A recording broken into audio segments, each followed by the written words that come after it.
Welcome to the Life With Lyvonne Show, episode 5.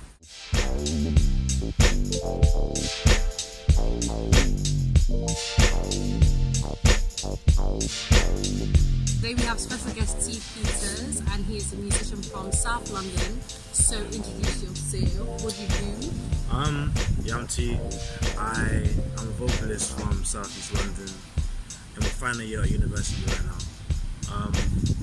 I make music, I make rap and poetry, spoken words, and I make films and stuff. I don't really know. I do a lot of things. Okay. So you released a music video, was it yesterday? Yeah, Valentine's Day. Yeah, so tell everyone about the concept behind it, what the track's called, and like where they can find it. So basically like for Valentine's Day, we made a little care package for the people. Because we thought that whether you're in a relationship or not, Valentine's Day would have some type of meaning, and so I made some content that kind of help people on both sides of the fence, whether you're in a relationship or not. So we've got a music video out called Forever, which is off the Journey EP, and it's just, I'm playing this guy who literally like takes pictures of all of his exes and then makes like a big ass wall on the wall, just to like, and he just lamenting on that for the whole of his life. Yeah. Still think about it. And this is some dark song. It's kind of sad. It's kind of scary. And it's cool and it's a nice, chill, but scary as vibe, you know. Yeah. And then on the other side of the fence, it's like I got some romance tunes out on my boy Nebula's project. He made like a little playlist for Valentine's Day. Okay. It's like a little album with like a bunch of songs all related to Valentine's and love and stuff like that. So I dropped 2 on there. One's like dedicated to some special person, and another one is just a cool party, lovely vibe. It's lit, man. It's cool. So check it out. It's on my website basically. So so that's going to be in the description. So once you get to the end of the video, make sure you look and see. What's been your favourite content that you've created so far? So I say content because I didn't just mean music. I mean like anything you've done so far. What's been your favourite? That's a good question. It's tough, isn't it? Yeah. Wow. The best. Okay. So is this like quality wise or like? Just like what it means to you. Okay. Cool. Alright, well, I think one of my favourite things that I made so far, I don't know if it'll be out when this video is out, but I made a music video for a song called Jessica, and I'm performing it at my show next week on Friday. Okay. So that's Friday 22nd. And basically it's like, we shot it in Shoreditch, and it's like this chill trap song about this guy who, when he's in a relationship, he just wants to catch no feelings, beat, delete and repeat. That's the hook. And that's the lifestyle that he's on. But he doesn't want it. He actually just wants to like fall in love with this girl. But because of like society and stuff like that, he's like, nah, I don't want that. So basically we shot the video here in Shoreditch, and I didn't know what to expect. It was like my first one that I produced myself. Okay. And it was like, I was just asking people, like everyone I knew, if they wanted to come through and just be in the video. I need like an entourage of people behind me as a thing. And it was like, I asked some people when they came, I put like 4, 5, 6 people to come. But it was like a good batch of like 18 people. And it was a mad team because it was like, I invited some people off Instagram. And it was like, I didn't expect this one person to say yes. And if he did say yes, I thought he lived in London. His name's Martin, and they're in a group called Alpha. And when they came down to London, when I came to the shoot, I found out that they travelled from Southeast. It's from flipping Southampton, sorry. Wow. They came from Southampton all the way to London, just drove like for no reason. I hadn't met them before. And it was like just a vibe. Like it was a sick video. It's dope. And no one knows that story, so I thought, like, that's why it's so good. Exclusive. And what do you feel about Valentine's Day? Because obviously some people don't like it. Some people are meh. I'm like one of the meh people. I've never really cared for it that much. I feel like it's forced. It's like forced romance, and it's like too commercial. I think it puts too much pressure on people to do things that they wouldn't do or aren't in a position to do. But at the same time, I think it's cute. Do you know what I mean? So I think it changes when you're single versus when you're in a relationship versus when you're looking for love versus when you're single and just chilling. So, like, what do you think Valentine's Day is to you? I read on Twitter that some girl was talking about Valentine's Day now, even though she was single, her mum would always get her something. Okay. Regardless. And it's like, we all like perceive these little days in a certain way. Like, there's like a group mentality of like, Valentine's Day has to be with your partner. Yeah. And you have to do this thing, you have to do that thing for them. But we don't, that's just what a lot of people say. Yeah. When in reality, if you want Valentine's Day to be lit, it can be lit. If you just want to go, I want to give love to the people that I love in general, rather than romance. So to me, like, it's just a nice vibe. I mean, right now, I guess, like, I don't know, it's nice to have it where you're with someone, one person. But even if I was single, like, it would be a sick vibe, regardless. Like, you can, you parties, things you can do. Remember you were telling me there was that thing in Rich Mix? Yeah. Like, that sounds lit. Like, I don't know. I think as well, people forget that, like you said, you can make it what you want. Like, even my mum, like, she sent me a message saying Happy Valentine's, and I was thinking, I didn't know my mum cares, but it's like just the gesture. It's like how at Christmas time, not everyone who's your friend celebrates Christmas, but it's still a nice gesture when they say it to you or when you say it to them, because it's like you're in their thoughts. And I think, like, people can make the most out of any situation anyway, because I know a lot of people think about Valentine's and they think about, I don't have money, I can't do this, I can't do that, because they're looking at what everyone else is doing. You can literally make the most of 2-for-1 deals that they have on, even like Just Eat and all these places, like they always do deals close to any type of event, whether it's World Cup, Valentine's Day. So you can just use that as a chance with your uni mates or whatever to sit down and have a meal. I think as long as you're doing something because you feel like it, not because you're feeling pressure to, then why not? What's your favourite holiday in the year? A holiday? Yeah. You can include your birthday. My birthday? Oh, that could be a good one, I think my birthday is up there. Yeah. But that's only because, like, I just realised how nice it is to be able to do what you want on that day.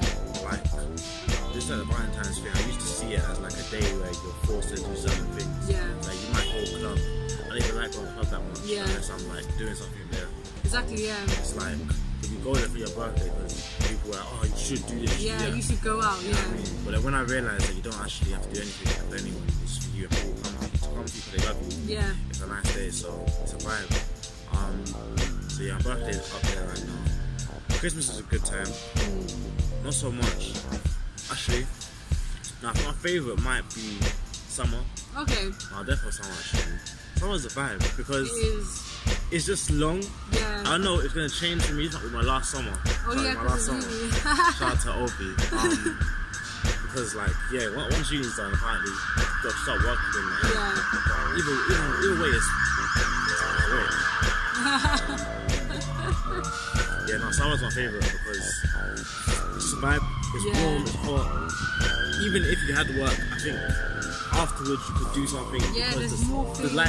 The lights still up. Yeah, rooftops, like vibe. Yeah. Even if you don't like going out, it's like there's always somewhere. Even if you want to go get ice cream, I don't know. It's true. It's like you just feel like you can do more because the day is there for longer. Because you said you have a performance on the 22nd. Where's the best place you performed so far? Wait. Best place that I performed is probably Australians. Okay. Yeah. Yeah, nah, it is because. Wait, is it? Yeah, nah, it is. I have to think about that. When you've performed so many places. I have been, though, that's the thing. But it's just like this particular event. So I mean, the reason for this event now, because it's Australian one, isn't it? Okay. Because it was like that was the first time I produced a show for myself. You know, we always think that like, someone has to do it for me, someone has to ask me to blah blah blah. Why is no one book you? You can book yourself. Yeah. And so I thought, let me just make an event for my EP at the time, the Journey EP, and see if people come. And I got like bare people involved, a bunch of like my uni involved, different people that I just knew, and it was packed. And all my friends with me, and like it was just a vibe. Like people listening to my music. Some people knew the words. All of it was unreleased, but like obviously because my friends were there, I might have shown someone they knew it, and it just made a nice environment in it. And even afterwards, like the After Effects, I found out that they made like £2,000 in the place, and I didn't even think that many people would be putting money towards it like that. So it gave me confidence because I thought if that's the case, if they're giving them money, give me a check still. Exactly. Time. So yeah, I think Boche is the best one so far. In terms of giving you confidence and stuff as a performer, what do you feel like is something that you do? Like a lot of people have like a ritual, like a routine, or something that helps them before they perform, or even like before you go to record a song, because you know sometimes you might be writing it but you don't feel like you're in the mood, the right mindset to record it. What is it that helps you come with that energy that gets the job done? Lately, I like to just write down why I'm performing, why I'm there, because you could just go on stage and let it happen, and it's whatever comes out, comes out. But I think it's important to have a message or like a goal that you want to achieve. So I always write down now like why I'm there with my attention. So I'm like, sometimes I have no emotions all that. In real life, but then when it's time to like be on stage, it's like a different. I want to be able to convey what I'm doing. So I just write down like, today we're going to make people laugh. We're going to promote this thing. We're going to teach them this thing. If I stick to those things, my body, everything I do will encapsulate that.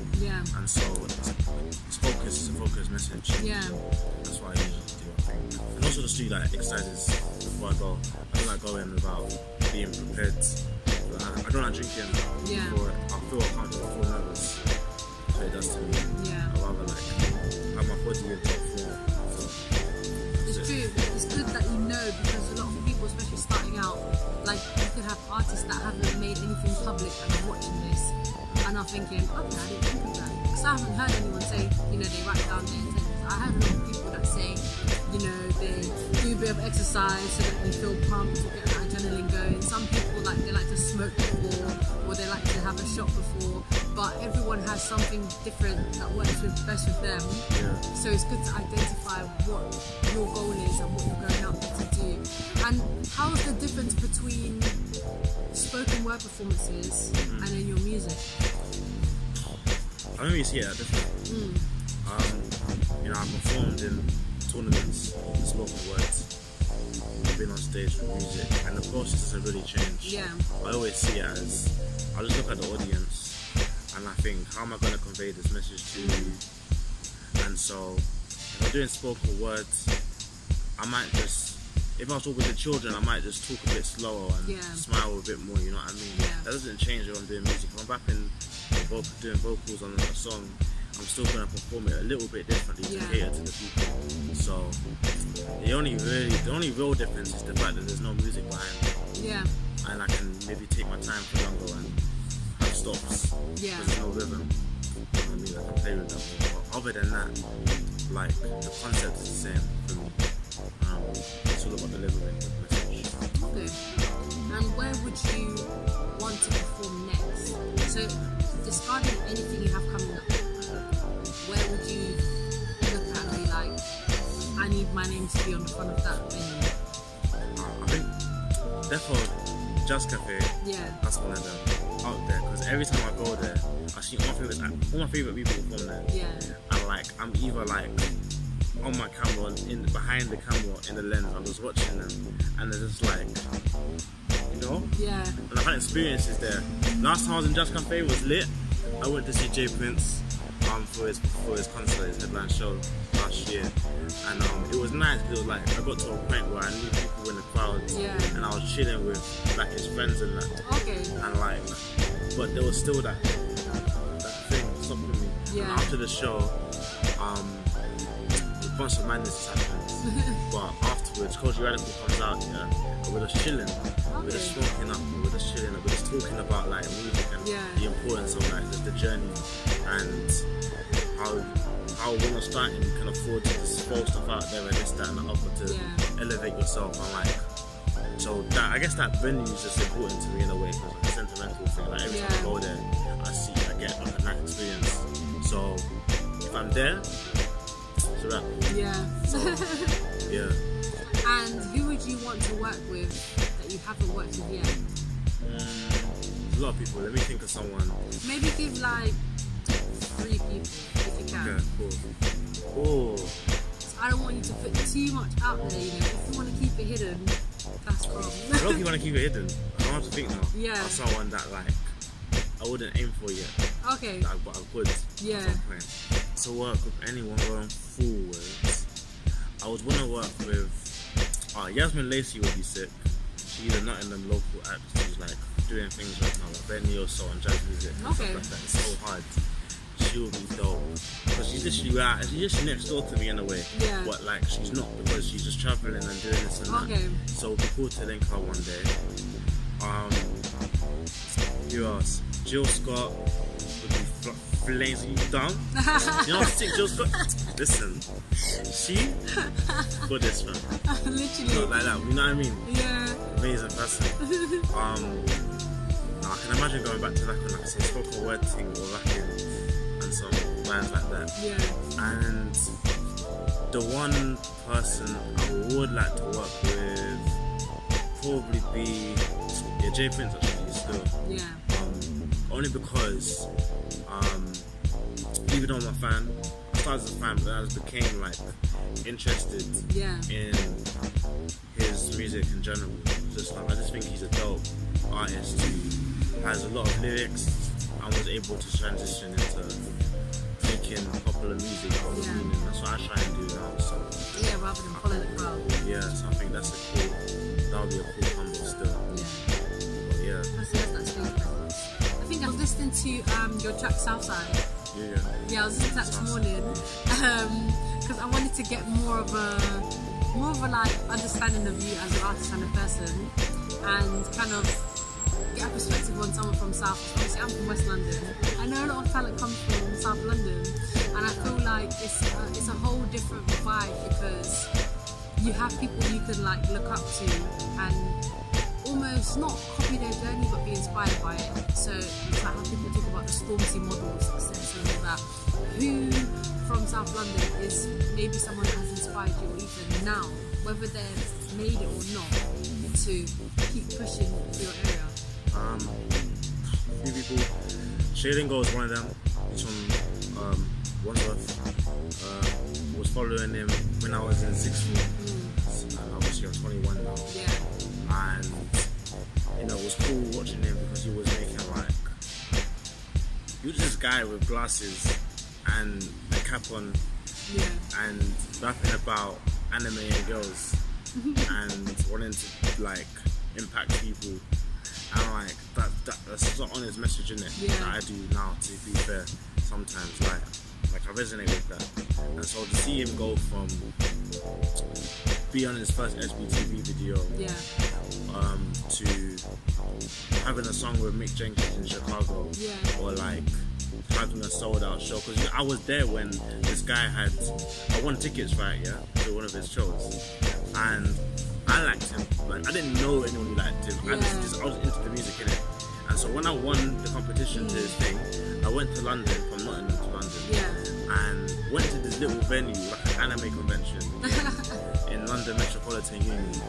And I went in there and I'm, just doing anime convention stuff, in it, like just looking around and like, this is cool. And in the end, it was time for him to perform, There was no one there. Wow. There was no one in the crowd, just me and his friends, Nino Alexis. Okay. Me and his friends, there was no one there and then some of the anime guys that watching, but it was an empty crowd. So to go from there to the next month, I go back to his headline show, which I actually paid for, and seen it packed out, sold out. It was like, stuff like that inspires me. And since you film as well, what type of projects do you want to do in terms of, like what is it that you film? Is it music videos? Is it movies? So far, I've just filmed a lot of artists in like concerts and events. There's a lot of event stuff. I've done little pump in Nottingham. I this guy, this great singer called Thomas. Some events, like some big concerts, like concerts night. It was lit. I've done some cool things so far, but I want to move on and start telling like stories and that. I don't really want to be doing corporate like videos for people. So right now I'm making a documentary on mental health in collaboration with O2. And it's just about like my journey and learning more about the subject. Because I don't think people know enough about it. And it's good. I think it's good to be able to watch someone learn about these things, because you know we're in an age of social media where it's like you'll see the Drake and you'll see the Kanye's and you'll just see them like on top, level 100, and it's just like, oh, he's there, unattainable. I can't even reach his level of knowledge. Everything Kanye knows is just some. It's just like, only him. He's like untouchable.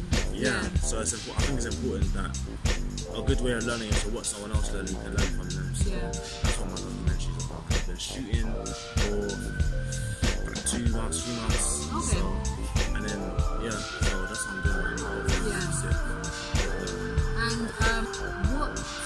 what inspired your Instagram name? Young Boy on the Journey. Young Boy on the Journey was, I mean, at first it was just a name. I remember I was just thinking, you know what, I'm gonna try and like just take pictures and stuff like uni and stuff like that. And I just thought like, what would be a cool name that I resonate with? And I just thought like, what am I like? I'm just a person, like even if I was out here on the top, I would still just be just a guy who was on this trip, just doing this thing. Like there's no difference between me and this person, that person. There's no difference. I might change the name one day, because it's age, life. But at the end of the day, I think even if I don't change it, we're all young, like even like what age is the concept? So, and everyone, no one completes the world.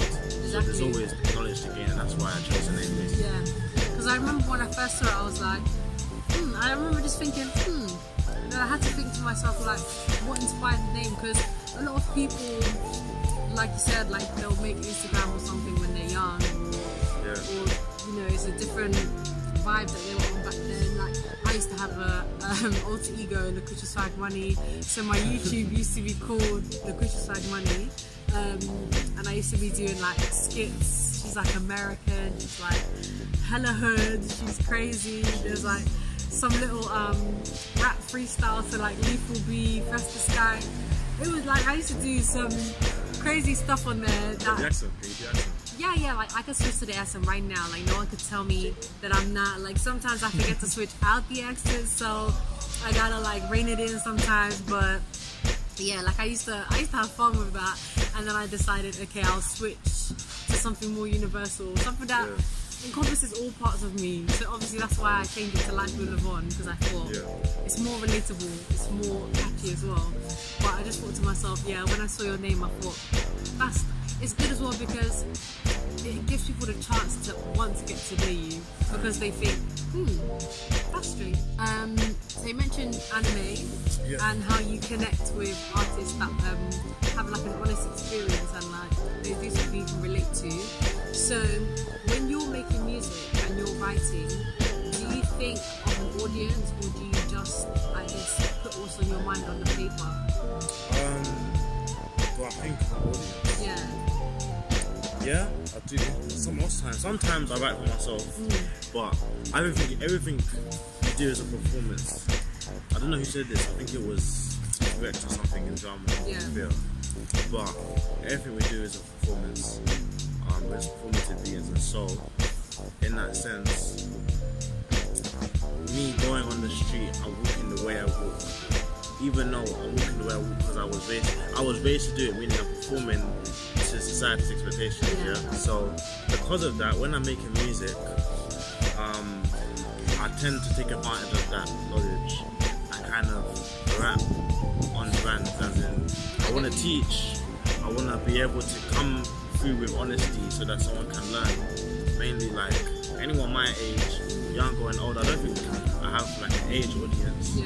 I think that if you listen to the lyrics and listen to the song, you'll be able to relate to it to the point where you can just live my life in it, and then go home and be like, let me not do this thing, or let me try to do this thing, so that way, you know what I mean? So that's like the audience I go for, and I think it's nice because like I was performing like yesterday, this proper intimate venue. It was like a bunch of theatre heads who like are actors. It was like, it was theatre heads, actors.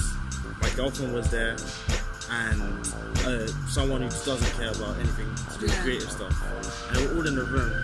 And I felt like we all could relate to, like, I don't know, a song about a guy living at home in South London and watching his area just transform into something completely different to what he was seeing.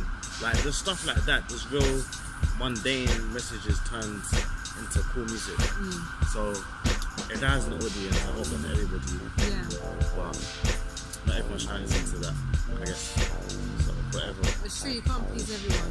And it's like you said, society's norms and values are already implanted in our heads because we've grown up around them. So it's hard to create something without those in the back of our mind. Even if it's subconscious, it's still, we're going to be thinking, we're criticizing ourselves in a way that is in line with what society tells us is normal or is expected. And especially because when it comes to rap in general, let alone UK rap, there's always a box they want to put you in.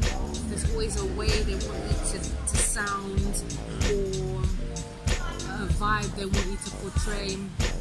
And I think when I listen to your music, it's like I can hear that you like neo soul, I can hear that you like jazz, because I can hear the type of sound that you've created around yourself. So there's a lot of variety that you won't necessarily hear with, I guess, the normal mainstream UK rappers. Even though I don't want to like, oh, they're trash, but just that when everything sounds the same, it's hard to like it because you could be listening to background noise and it's not really touching you. It's just there. You know what I mean? So what is it that you do to ensure that you have that individuality and keep true to yourself? Because obviously, if all these expectations are on you, then it might be hard with the pressure not to just veer towards it and take the easy route. I don't try that. I don't try, so I said I don't like. If I listen to a banger from the UK and I think, you know what, let me try and make something similar-ish. I'm just gonna do it, like creative activity. I have like 1,000 songs on my laptop. It's there, a bunch of beats. It's there. And I might have made an attempt to do this and do that. And in the process of me making this song that could have been a popular sounding song, I may realise that it's not for me and I don't really rate it. But then like, the creative process still happens, meaning that I can put it elsewhere and something that more suits me. Like one of my songs called Letter to My Brother, I made originally that was 2 separate songs, and there were 2 different attempts to make a track like on like this Kendricky vibe. When I was listening to Tiffany Butterfly, 2 separate like tracks, and it sounded like proper, like it was different sounding, but then the final result was not completely different, but it was different to where I feel like it suited me more. It was more of a, I don't know, it just felt right. And if it feels right to me, then it's a good product for me. So as an individual, to answer your question, it's just me feeling happy doing it. That's literally it. So I don't know, maybe one day you'll catch me in Afro beats. Come on to me, tell what you sold out, but nah, I enjoyed it, innit? It was nice. And what would you tell 10-year-old you? 10-year-old me? I've done this question before, man. Wait, no, okay, then I need to ask a different question. But I might have changed my mind. Okay, go on. 10 years old or 10 years ago? Sorry. No, 10 years old. Okay, that's a long time ago. 10-year-old me is in the Performing Arts Academy right now. He is. I was. And the grammar's now confusing me, but he is. I was. And it's like learning guitar, piano, drums, and like unfortunately, piano teacher wasn't very nice. He was a bad guy. So mean to me. The drummer guy was unstable. He left so early. Yeah. The piano, did I say piano teacher already? Guitar guy. Unfortunately though, I let those people's impact on me affect the fact that now I don't know how to do all those things anymore. Yeah. So I think 10-year-old me has to go to my mum and be like, yo, teach me, let me learn these things. Let me go to a school where I can learn this type of stuff. Yeah. Let me act and do this and that, because I was sick at the time. Yeah. So it's not even a regret, it's just like a different outcome that was caused by life. So 10-year-old me would definitely need to just be on it with his creative stuff. Yeah. Because it's always good to start young. It's always good to be able to be a sponge, take it all in straight away. While your mind's fresh. I learned how to do everything in uni or in the end of sixth form, so I was already like 17. Yeah. So that's a lot of years gap. It's So, true. yeah. And to wrap up the interview, what would you tell anyone that has just heard of you and kind of wants to engage with you? What would you tell them if there was one line that you could use to describe yourself? Like your introduction to the world. Wow. I said this already though, I'm just a normal guy in it, so just, if you want to find me, just know that I'm just a person on the journey, literally, and I do some cool things. I bring people on the trip, because imagine me, and here's the vision in it. I'm like, you know them, looking at old people, you know them, them man them in them old fairy tales, and they got that bindle, it's called a bindle. It's like a stick here, and it's got like a bag on it. And man's just there looking cool, but like, oh, what's he doing? Where's he going? That's me in it. And like, with that, behind me, got the man them, the gang them. They're all just there, but like, it's not like a clique, because we don't like cliques. Cliques kind of suck, and they leave people out. So instead, it's just an entourage of people coming and going. But like, this girl here who wants to go to this place, but she might leave on the journey because she's got to do something real quick and then come back. She might just go to the toilet and come back. We've got this guy there, that's what it is. Yeah. It's just me and my people, and I'm open to bringing people in on the trip. So if you're creative, come to me. If you just want to listen to good music, come to me. That was very long. It was answer. good, it was good. And how can everyone find you on the socials? Find your music, find your creativity? Young Boy on a Journey on Instagram, T Peters Poet on Twitter, that's T-E-E Peters Poet. You can go to my website at www.bytpeters.com, and that's it. Okay. Anything you want to say to people before you go? Stay grinding and stay chasing what you need to chase, but accept that it might be a long trip. And that concludes the end of episode 5 of the Life with Lyvonne Show. Don't forget to like and subscribe, and thank you for watching. Let's give you.